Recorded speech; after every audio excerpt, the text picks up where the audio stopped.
Ngiyayikhetha inkosi enhle yasebusheni kwamanazarene. Ingane yalapho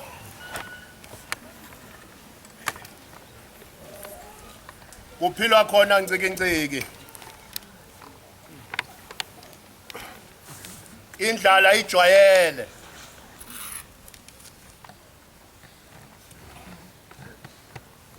yakhumbula abazali bethu noma abazali bami kwakungekona abantu ababemekayo ngeyilanga singane kwaphambekeka kwangababikho ukudla okuzophekwa wabaselwa nje ibhodwe umama wabasela ibhodwe elalinamanzi ahuba amanzi saze sazumeka salala kwasekuseni kodwa thina sazumeka silindile ukuthi kuyaphekwa kuzodliwa. Amen. Namanje ke bengilindile mhlawumbe ukuthi ngothi ngiqeda ugesi obusubuyile kodwa ke ngoba nasekhaya ngalala ngaphila ibonkosi. Amen. Nginethemba ke futhi elikhulu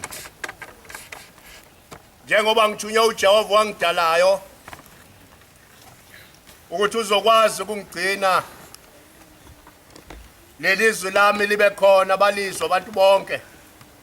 Lelizwi likaJehova angiphathise lona balizwe abantu bonke ngabe ikhona oyedwa ozongalizwa. Amen. Kona ke khona umkhuhlane oseduze kwami enguzwayo lo ngiqala izolo. Angiyena kumuntu ojwayele ukuthi ngithi ngiphethwe umkhuhlane. Ngithi ngiyawuza useduze kwami. Bantwana boyikhonza inkosi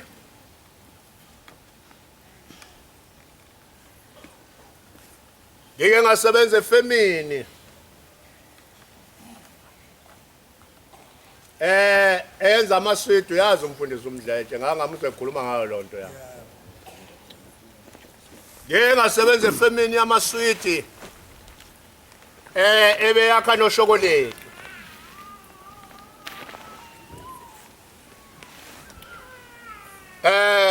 Ngangisebenza ebusuku ke kade ngene ngomsombuluko ebusuku ngizophuma ngolesibili ekseni ngizogibela ngiphuma past 4 ngizogibela isitimela so quarter to 5 laphana noma so 5 quarter past 5 lapha eMiyabhenga. Nangaphela ke ngasithola isitimela ngasigibela ngafika phakathi ekhoshini kwakhona amantombazana amabili. Lamantombazane ayexoxa nje indaba zawo ke engayinakanga kodwa ayexoxa lamantombazane bese kuba khona intombazane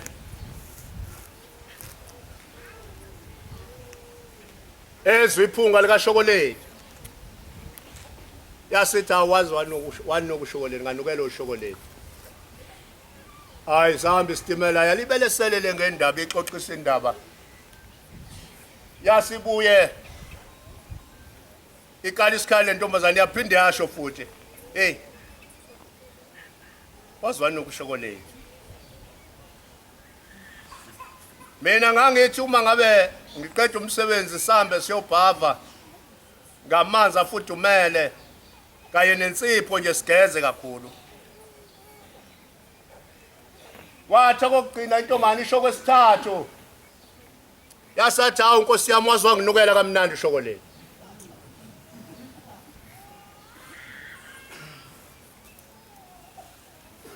Bantwana benkosi ngangisebenza lapho isikhathi ngisebenza namawukendi zonke insuku ngihlale ngikhona lapha emsebenzini. Ushokoledi lo wawunuka kimi kodwa ngingawuphethe unukiswa ukuthi ngihlala kuwona. Amen. ngithi ke uma ngiguqile lana ngithi ngiyafisa ukuthi njengoba ngilapha phakathi komuzi wasebuhleni nami ngizwakale nginuka iphunga elihle lalapha ekhaya.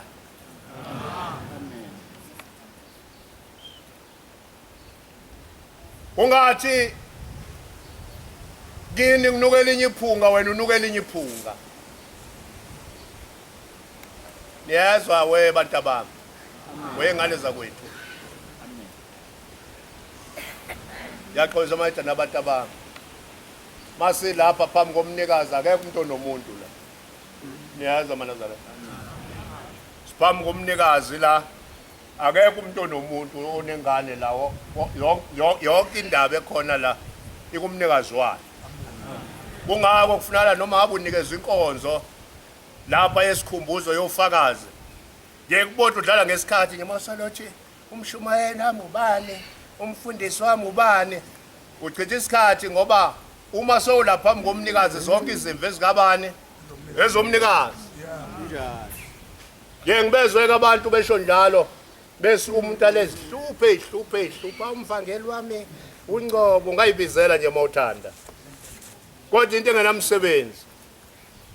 Ngoba uma sowuphambi komnikazi wezinto zonke wonke umuntu akasekho umuntu onomuntu akasekho umuntu onento. Yonke into ekhona lapha ngeyomnikazi. Namathokoto lawe niwabangani niwaxabanela umnikazi. Niyazwa maNazaretha. Uhlala kulona ngoba uNkulunkulu esagcinile. Kube lakho ke. Kodwa mangabe uke wangahamba ngezwi lomnikazi uyalishiya limile. Kuhambe wena wedwa.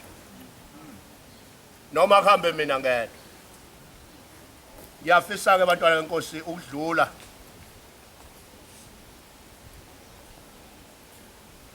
engomeni ka 39.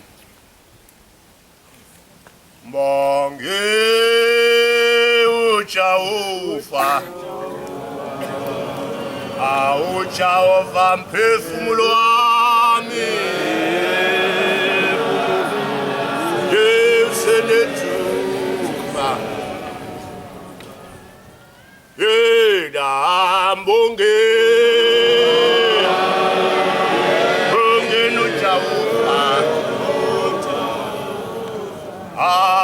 umphefumulo wami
Noma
Kunamagama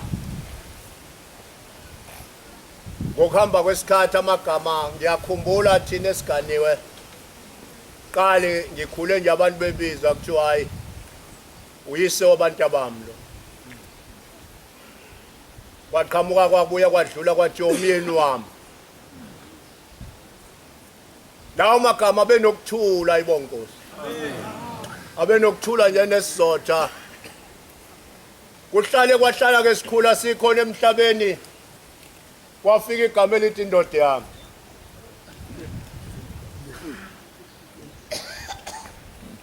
kwafika igama elithi umuntu wami kodwa angiqondile lokho bantwana benkosi ngiqonde ukukhuluma ngoNkulunkulu Amen.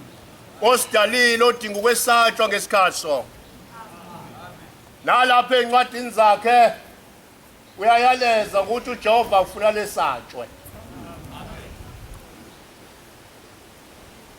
evesini nje yesihlanu lapha yesithathu eqala nje ukukhuluma uthembe esabeni uJehova zukulwane ngezizukulwane nigcina imithetho yakhe anilobela uJehova ngenceke yakhe uMose ukuze ukudumisa kwenu kwamukeleke kuThixo wemkhosi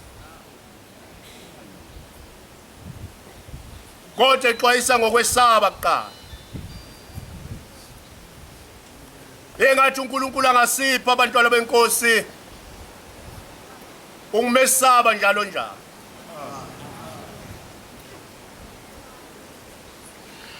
ngoba uJehova njengoba elapha phambi kwethu uNkulunkulu wethu akasoze aphinde abe umngani wethu nangesikhathi sonke akasoze abe umngani wethu kodwa yohlale uNkulunkulu esabeka ibonkosi oke wangibiza lapha kulezi insuku nje efikile wasesibiza nomfundisi uCwenza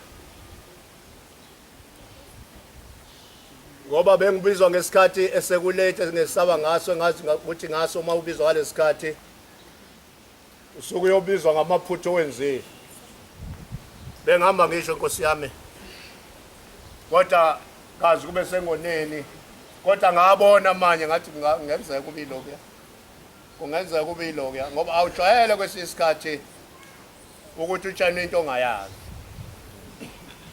ngathi ngenzeka ukuthi iloka ngikhuleke ngingene esangweni ngingamboni ukuthi ungalapha kwayi mangikhonyiswa amehlo emnyama kwathiwa nanga lekho ngeza aphinda akhuleka nami khuleke kathathu yini wase sevuma kodwa indaba engiya kuyona thema ngifika ngoba ufike eqala umfundisi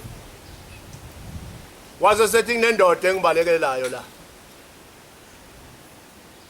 eyithi noma ikhuluma ikude ngiyibona ime njengalapha ngasesangweni iguqe khona wase sebuza ndoda ungibalekelelani ngawenzani ngase ngisho la legama engikhuluma ngalo ukuthi baba uNkulunkulu uyesabela baba uNkulunkulu uyesabela ngiyathanda ukuza kodwa uNkulunkulu uyesabela bantwana benkosi uJehova uyesabela kukhona ke abantu lapha ngemva kwethu abacubungulayo kakhulu ekuthiwa imbongo uthi mahamba ukhetha inhlamvu zabo ubona laba bantu bayacubungula ingcweti zalapha ekhaya sikaShem ikithenye ngelilanga ithi uShembe ithi impisi engenamngani ithi idlobe igadile idlobe ilusile izidle noba kade ephulula ilapho ubona khona ukuthi shemba kuyonda bo ufuna la maNazaretha uNkulunkulu asipho kwesaba ibonkosi ungayijwayela into ongayazi yasho njalo inkosi yamakhosi uthi ngolamakhosazane lwathi ningayibanga into eningayazi futhi engasiyona yena ushemba ubuya hamba akuhlukanisele ukuthi lento sikuyona siyifice ikhona futhi akusiyona yethu wathi ningayibanga into eningayazi futhi engasiyona yenu akuyona yethu bantwana benkosi lento esikuyo eyomnikazi wayo asiphathe sazi soyishiya sishiye kuye akusoze kwabe yethu nanini futhi akusoze kwabe yobaba bethu nobaba bethu bagezwa kuya ibonkosi njengoba silapha nje sikuleyo umsebenzi enjalo bantwana benkosi ukubheka ukuthi obaba basalaphi ukuba memeza ungababoni abazali bakho uzukhala uthi lokane ngafika kuleli bandla noma lokane ngamngcwaba ubaba nomana ngaze ngibabone babakhala abantu basho njalo tangaze ngibabone lutho ufuna la sifuneke abantwana benkosi ngoba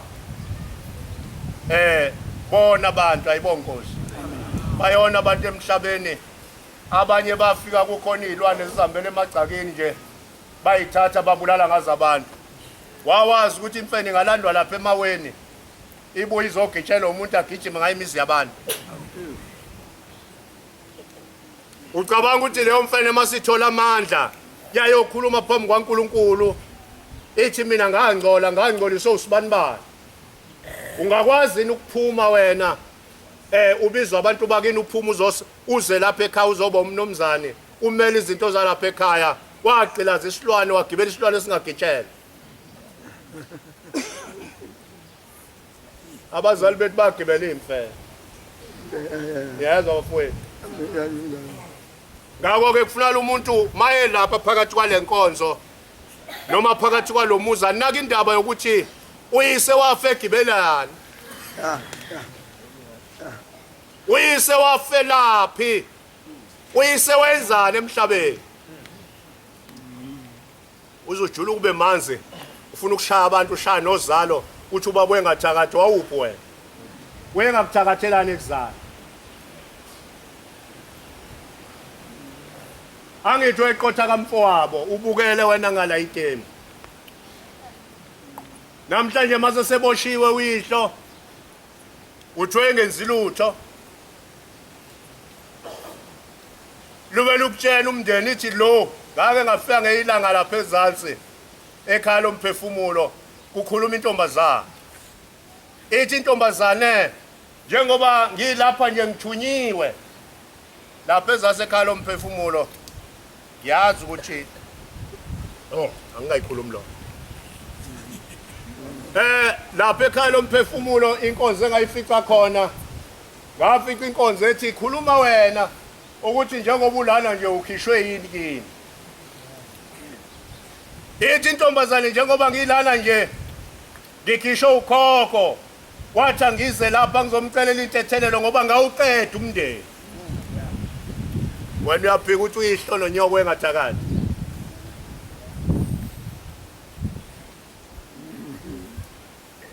njengoba silapha nje abantwana benkosi sizolwela lokho sizocela uNkulunkulu insipho eyihisophi yasezulwini ukuthi bageze lapho bekhona ayibonga inkosi ukuthi bageze lapho bekhona ibakhumbule ibasuse nasemhlane wemfene ababeyigibela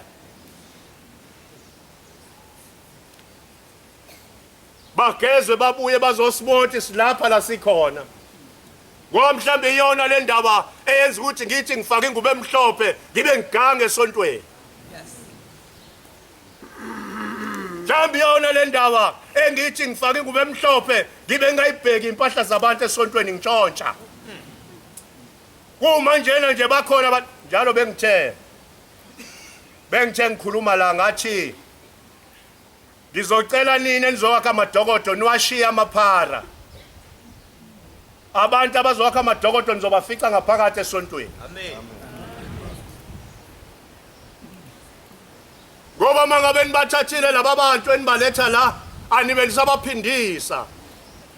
Uma sebesele basale bagqeza amadokodo bebe impahla zamakholwa bayoyidayisa eThekwini eMandiyeni.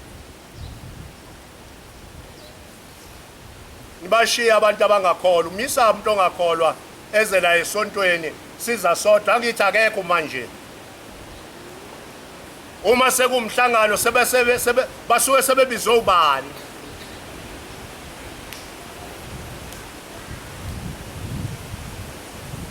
Noma ngabe ngiyayizala ingane yami nami zikhona ingane lapha ekhaya ezingakhulumi nje nangani isonto. Yini ke zobe izoyenza esontweni? Mayize esontweni ayifika iguqe ngesikhathi sokuphela kwenkonzo ithi ngiyayikhetha inkosi yasebuhleni bese sihlala nayo ke.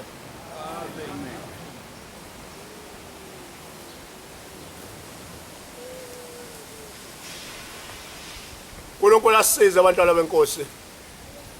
Sigeze imndeni yakithi igezeke. Isivumele nathi ukukholwa. Sikholwe ngoba ngeke bakuvumela abakini ukuthi uzokholwa lapha ekhaya kanti vele nasekhaya uhambi kahle ukwazi uzenza izinto zasekhaya. Khona abantu abasindisiwe abangama gospel bekhona lapha phakathi.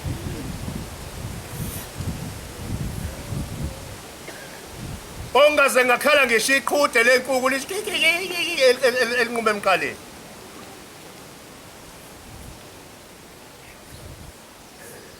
Kodwa uma eselana uyayifuna inkolo njengeyabanye abantu.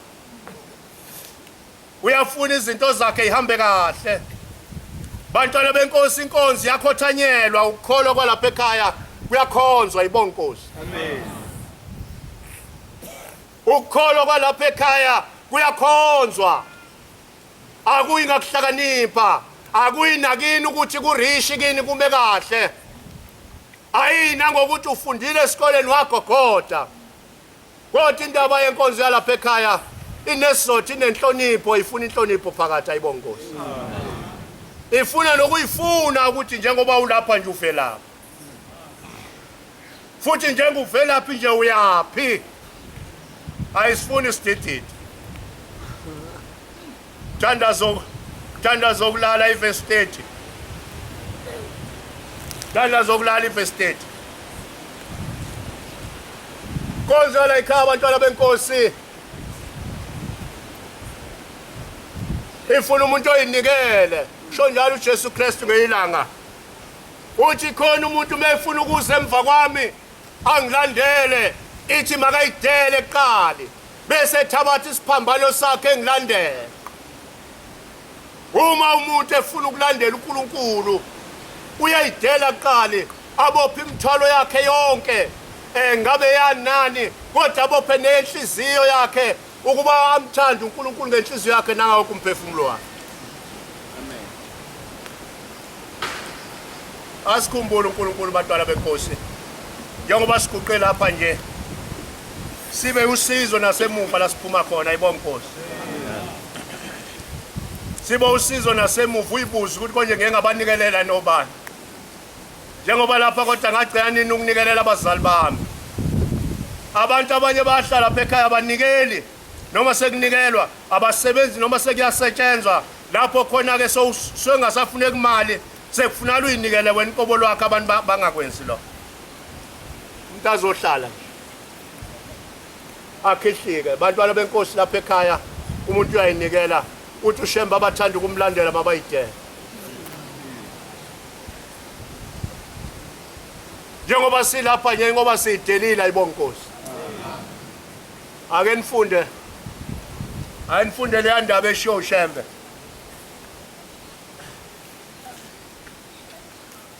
Noma phapha ngaphakathi kobusuku umkhonza uJehova uNkulunkulu wakho. Ikhuthaza ukuthi uJehova ukhonzwa noma nini. Ithi mahabi nomphapha phakathi kobusuku umkhonza uJehova uThixo wakho.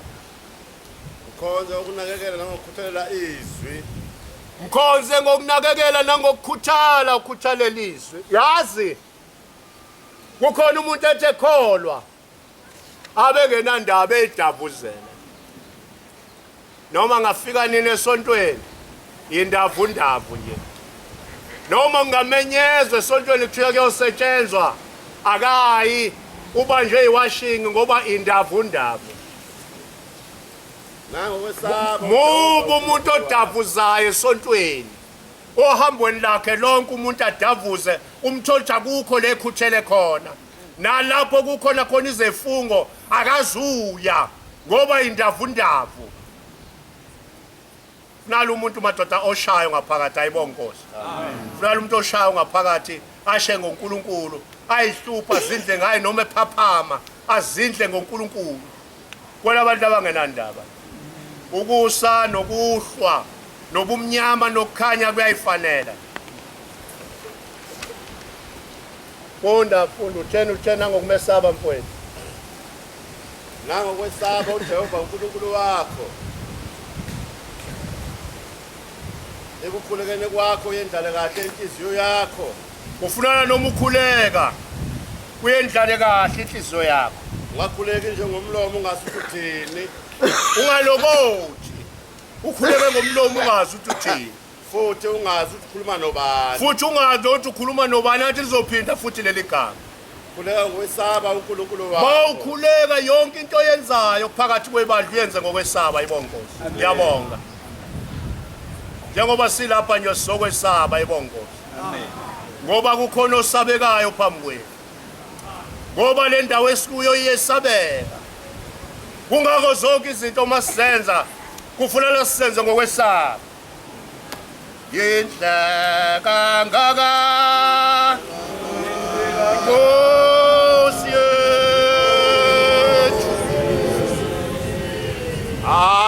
muhle kangaka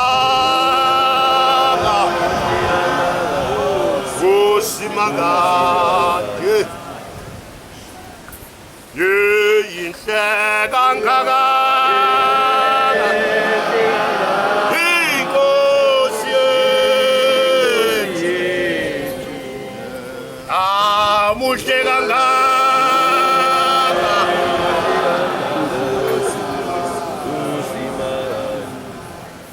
yekanti inhle kangaka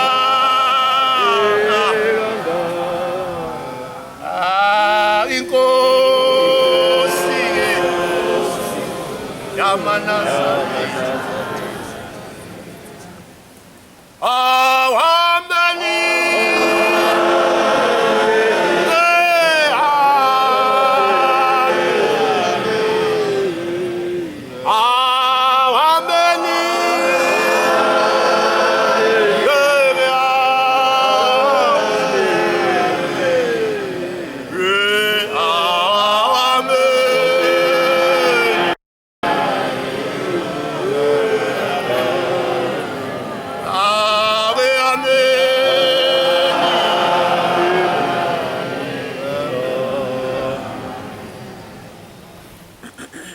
kuthiwa emkhambathini kwake kwanomuzi. Lo muzi washona unkosikazi makoti. Uma eshonile lo makoti wathi engcatshwa wabe phuma ntambama. Bathi wethi mephuma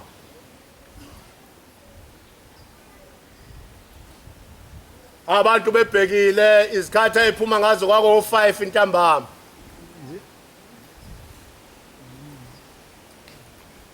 Wethi mangabe phuma abantu sebekhombisana ngayo yonke indawo kuthiwa lo makoti uyapoka. Sebebalekile nabakhona kubuka kusemagqumeni makuzoshaya u5 wonke umuntu uzophumela entabeni ayobuka ngoba abantu basizakala ngento zabantu. Kwekuthiwa ke emalokishini makukontevele kuthiwa kuyobuka ipere.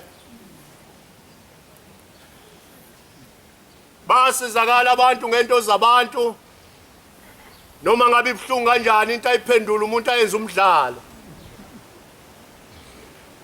Bahlupheka kakhulu kulomuzi kwakuyikambambo isibongo. Yaxolisa kwabakambambo. Angikhulumi ngabo. Wena ngikhuluma umakoti.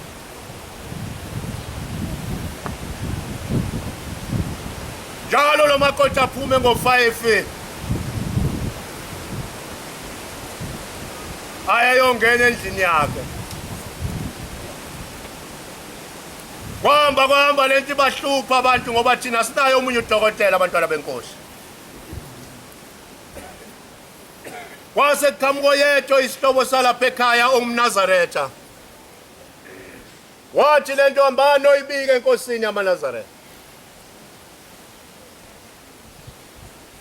Langaphela bahamba baya bafike bayibika lento enkosini ilanga lamalanga.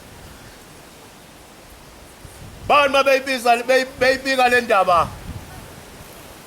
Yasi inkosi ikhipha umshumayeli. Yakhipha ubaba nje osemdala. Yasithi mshumayeli hamba uye emzini wakambambo. Uyozwa ukuthi lo makoti uxoshwe yini esontweni, uxoshwe yini ezulwini.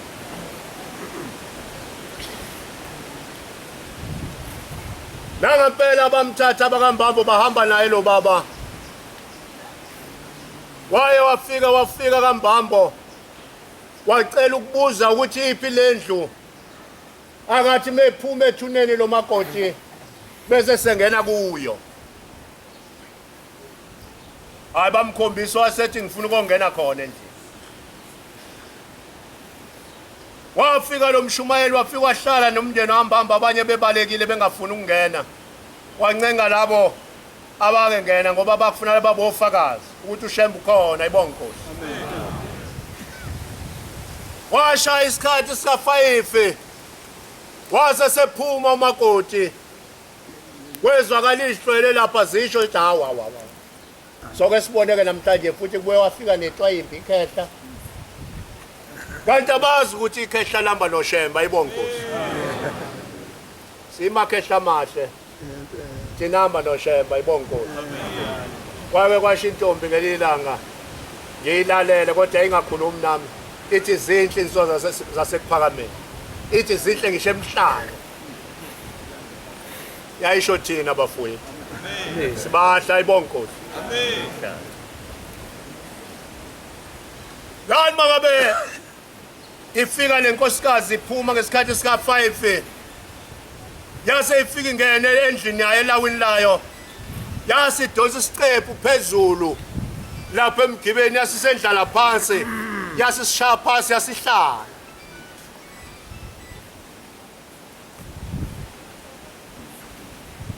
Yathi mayihlala phansi wasenyenyeza umkhulu ngoba naye engakholwa ukuthi awungabe umuntu ophuma ethuneni lo. Wase sethi uyena lo. Wathi uyena. Wase sethi yasukume esithandaza. Wase kusunywa isithandazwa libizwa leli gama ayibonga Nkosi. Amen. Libizwa leli gama esingalo nesasindiswa ngalo nesiphila ngalo nalingekho elinye ngaphandle kwalo elukubili. Bani mabeqeda wase seguqa umshumayeli wathi ngiyakubingelela makoti. Wasevuma umakoti wathi mina ngithunyiwe inkosi yamaNazaretha.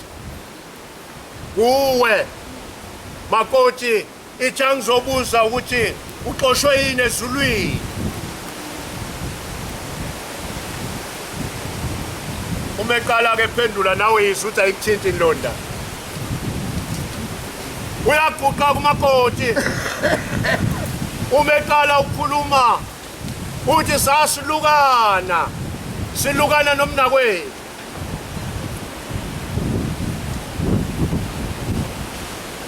Kanti uzozithatha inwele zami ayozibeka ngaphansi kwembiza. Uthi njengoba ngilapha namhlanje ngithunyiwe ezulwini kuthiwa angizolanda inwele zami ngoba inwele zami ngayiphelele. Ngase ngitshena nokuthi inwele zami iphansi kwembiza.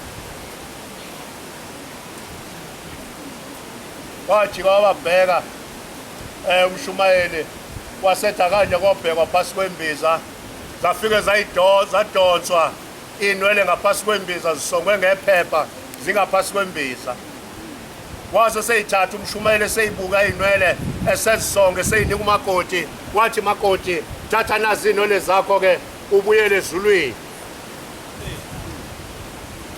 ngoba uShembe usekutholela inwele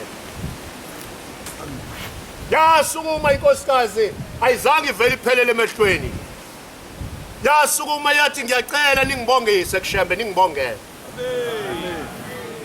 ngoba uShembe ukwazile ukungikhombisa ithuno lami ngingasaliboni waqala wathi uShembe ungisizile wangikhombisa indlela ezemhlabeni ngingasayiboni wangisiza futhi uShembe wangikhombisa nethuna lami ngingasaliboni uthi uShembe ungisize kathathu uthi namhla uShembe ungitholela inwele zami wathi ngiyabonga wase sukuma endlula isicephu sakhe esithathe sibeka phezulu emgibeni wase sephuma wase senyamalala ke esevalelisi ubani lo mana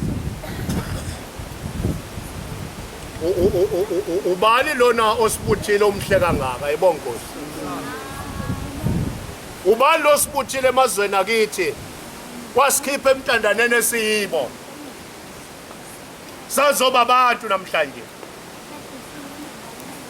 cela ke ukuthi njengoba sewula uNkulunkulu abukhipha ubulwane ayibongosi asikhipha ubulwane bonke asikhiphe lezinto esasiyizo ageze nabazali bethu ithenye insizwe yafika ngelilanga elindelani kwake yakangcobo khona ke laba abantu abathatha ubushumayeli bashumayeli badlula ungababonanga khona abantu abasishansayo kwezindaba yathi umshumayeli insizwa yakangcobo kodwa yakhuluma indaba yayo ngcono kuba ngithi yakangcobo ngasithi yakini lensizwa ithi ngifike ithi mina bengiboshwa ithi ngiyagcina sengona sengiboshwa sengigwetshwa intambo niyezwa bana ithi ngagwetshwa intambo ithi base sebexoxa singakafika isikhathi sadilika jele kwawudilika jele hayi intambo konje into efanayo no udilika jele ithi lensizwa ngangigwetshwa udilika jele ithi ngase sengiya enkosini yamaNazaretha kodwa iziyelanga ithi kwakhona uAntwaye ekholwa lapha ekhaya wase sehambe yobika yona isejele seyigwetshiwe wafika wabika wathi ingane yomfowethu igwetshwa udilika jele beyiganga yenza lokhu nalokhu nalokhu ithi ngangitshontsha too much kazi kube wena unjani abakini banjani abakithi banjani ithi ngangitshontsha kakhulu mina kuze kufika lesi sigwebo nje ithi sasengifanele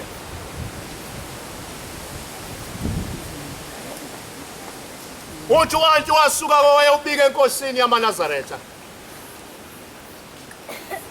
enyanga yezulu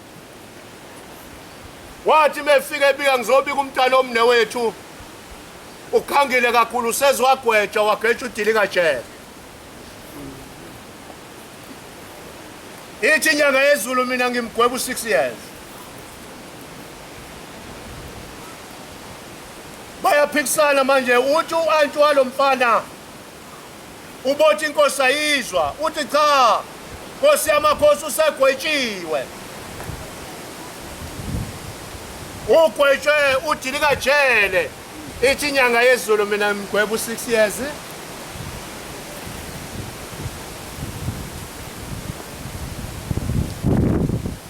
Mase seyibuya seyihluleka lenkosikazi ngoba ulemile uShembe ngoba uthi akadidekile yasibuye ifika le nkosikazi ibuyele emuva u-Antwa Lomphana wathi hayi inkinga le ngifike lapha kwaGejana ukukhuluma ngithemba ngibatshela ukuthi lo ugwethu uDilika Jele yathi inkosi yamaNazaretha yona imgweba u6 years waphela ngempela u6 years yasiphuma lensizwa kaNgcobo uma ephuma lensizwa ejele ithi ngaphuma umtshotshwa ngaphelile ithi ngaze ngalethwa la ithi nala ngangiqeda icathulo zabantu mhlawumbe wena nje mhlawumbe nawe njengoba kuhamba icathulo zabantu unaleyo nkinga ithi lensizwa ngangihamba ngithola imithwalo noma ngasathandi uthi zase zingishumayeza kithi zingikhokhela sengazi nokuthi khona nokugezwa kwabantu lapha kukhona nokunikelelwa ithi ngase nginikelela ubaba omncane ithi ngani manginikelela ubaba omncane waze sebuba omncane sebonga athi ngiyabonga mntana ngiyabonga mntana umfowethu wathi njengoba kade utshonza uhlupheka kanjena imini kade ngingene kuwe uthi ngaqale-ke yama kanjalo imithwalo ungasathwali lutho la ngoba ngase ngimsusile lo muntu obengavuma ahambe engathweli into zabantu hawu mumbi ngoba ungena aze angene ngisho kubantu besifazane angene ngisho entombini angene ngisho amakhosikazini angene yonke indawo ngeke sisho lutho-ke ngoba kukhona omakoti la abayipatsha abalotsholwe ngenkomo zomtsholo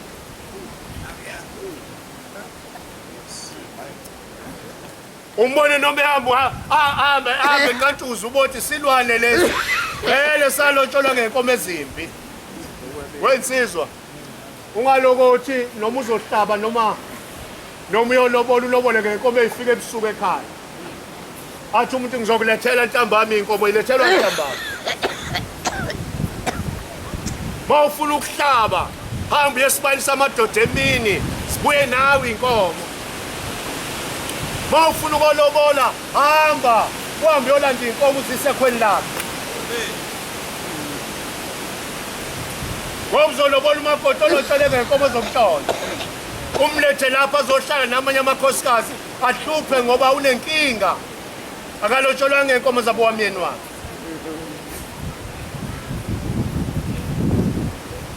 ungangilibazisi wena sitha sami umutsha woma awoke mangisuke ungimlande ngoba lihluma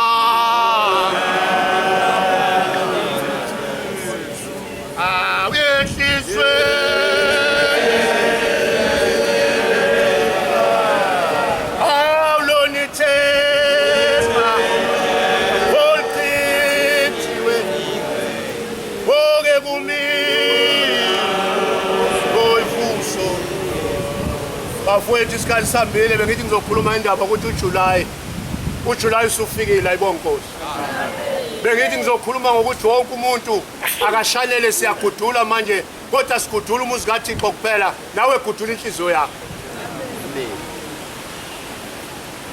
ugudule nasemuva la uphuma khona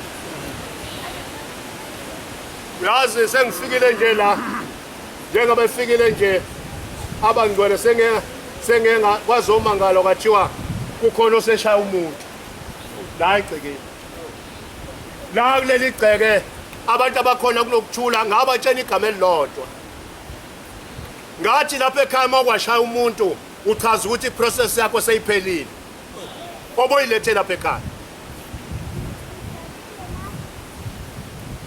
uma uwabeka isandla komunye umuntu wadlalela komunye umuntu wachwensa omunye umuntu wagcwanekela omunye umuntu iprocess yakho kade uyizele lapha ekhaya ngoba soyiqedile hamba kushiye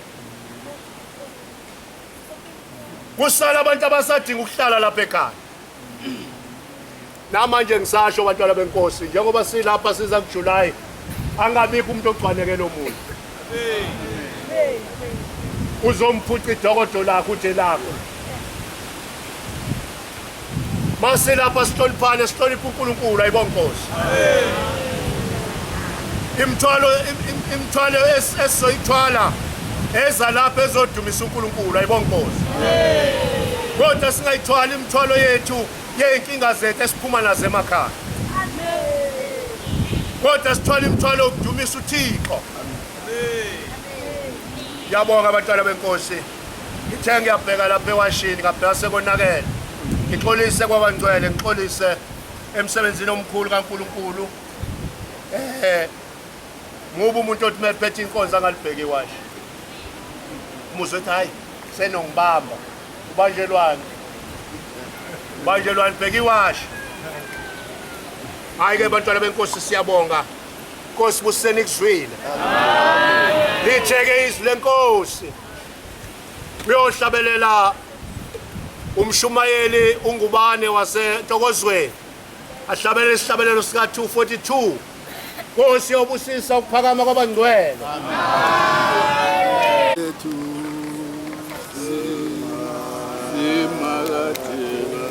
Amen.